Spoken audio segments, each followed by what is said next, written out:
2008 का आर्थिक संकट क्या था और ये सब प्राइम लोन क्या है। 2008 में अमेरिका में बहुत बड़ा फाइनेंशियल क्राइसिस, आर्थिक संकट आया था जिसने अमेरिका ही नहीं पूरे विश्व को हिलाकर रख दिया था।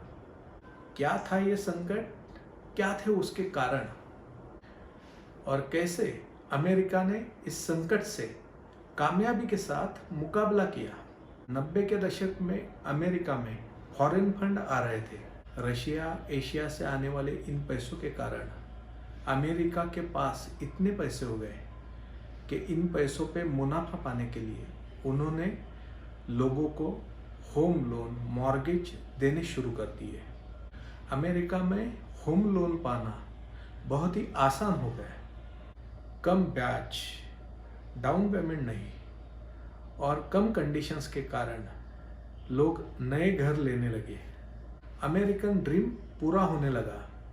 घरों के बिक्री में बड़ी तेजी आ गई और साथ में होम लोन मार्केट तेजी से बढ़ने लगा। लोग अपना घर बनाने के साथ ही इन्वेस्टमेंट के हिसाब से नए घर खरीदने लगे। बैंकों ने ये जो होम लोन दिए थे वो 20-25 साल के लॉन्ग टर्म लोन थे। बैंकों ने ये जो होम लोन के पैसे दिए थे वो उनके पास 20-25 साल के बाद ही आने वाले थे। या ऐसे समझे कि इतने लंबे समय के लिए उनके पैसे अटके हुए थे।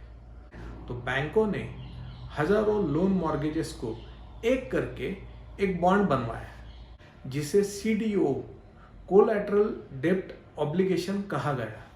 ये बॉन्ड उन्होंने फाइनेंशियल इंस्टीट्यूट्स जैसे Lehman Brothers, pension funds, insurance companies को बेच दी। इस तरह बैंकों ने लोन में दिए हुए पैसे उनके पास समय से पहले ही वापस आ गए। Real estate market, home loan market तेजी से बढ़ रहा था। घरों की कीमतें दिनों दिन बढ़ रही थी। जैसे प्रॉफिट बढ़ता गया, फाइनेंशियल इंस्टीट्यूट्स बैंकों से और ज़्यादा CDO मांगने लगे। जैसे डिमांड बढ़ने लगी, बैंक ज़्यादा प्रॉफिट के लालच में उन लोगों को भी लोन देने लगी जिनका क्रेडिट स्कोर बहुत कम था, जिनके जॉब परमानेंट नहीं थी और जो लोन बहुत रिस्की। इन लोन को सब प्राइम लोन कहते थे। सब यही मानते थे कि घरों की कीमतें कभी कम नहीं होगी। जब घरों की कीमतें बढ़ रही थी तो किसी को कोई फिक्र नहीं थी। 3-4 साल में घर ज़्यादा कीमत में बेचो और लोन रिपे करो, ऐसा भी कुछ लोग सोच रहे थे। ये सब प्राइम लोन रिस्की थे, इसलिए कुछ फाइनेंशियल इंस्टीट्यूट्स ने इन CDO का इंश्योरेंस करवा के लिया। अगर किसी कारण CDO डूब गए तो फाइनेंशियल इंस्टीट्यूट्स के पैसे डूब ना जाए, इसलिए इन CDOs का इंश्योरेंस करवाया गया। इन इंश्योरेंस को क्रेडिट डिफॉल्ट स्वैप CDS कहते थे। ऐसे हजारों CDS इंश्योरेंस AIG इंश्योरेंस जैसे इंश्योरेंस कंपनीज ने किए। फैनी और फ्रेडी इंस्टीट्यूट ने ऐसे अनेकों इंश्योरेंस किए। रियल एस्टेट मार्केट में इतनी तेजी थी कि सबको ये लग रहा था कि CDO बॉन्ड कभी डूबने वाले नहीं। बैंकों को पैसे मिल गए थे, इंश्योरेंस कंपनीज को प्रीमियम का पैसा मिल रहा था और फाइनेंशियल इंस्टीट्यूट्स को फायदा मिल रहा था। लंदन स्थित AIG इंश्योरेंस के छोटे से ब्रांच ऑफिस का प्रॉफिट, फायदा 5 साल में 4 गुना बढ़ गया। हर साल $3 बिलियन। अब सब इससे $1 बिलियन का प्रॉफिट कमा रहे थे। मगर 2007 साल में रियल एस्टेट मार्केट गिरने लगा। घरों की कीमत में गिरावट आने लगी। जिस कीमत पर लोन लिया था, घरों की कीमत उससे भी कम होने लगी। लोगों ने कर्ज की किस्तें भरना बंद कर दिया। लोन डिफॉल्ट होने लगे। लोग घर बेचने लगे। मार्केट में इतने घर बेचने के लिए आए कि घरों की कीमतें और कम हो गई।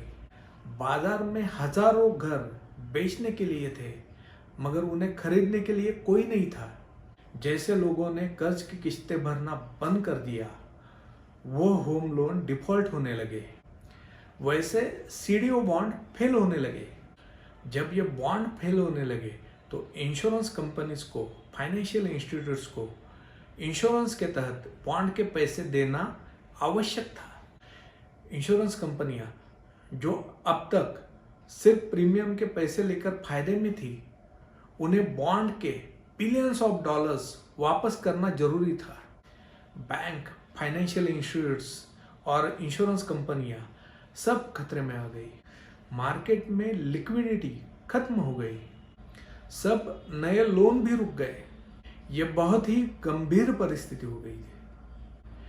एआईजी ने 440 बिलियन डॉलर्स के सीडीएस इंश्योरेंस किए थे और ये पैसा उन्हें देना मुमकिन नहीं था। 15 सितंबर 2008 को एआईजी कंपनी के पास पैसे बचे नहीं। उसी दिन लेमन ब्रदर्स कंपनी दिवालिया हो गई। एआईजी अमेरिका की सबसे बड़ी इंश्योरेंस कंपनी थी और उसके 80 से भी ज़्यादा देशों में ब्रांच ऑफिस थे। लगभग सभी बैंक कंपनियों से एआईजी के संबंध थे। एआईजी के पास लाखों पॉलिसी थी। एआईजी कंपनी अगर डूब जाती तो पूरे विश्व में उसका बुरा प्रभाव पड़ सकता था।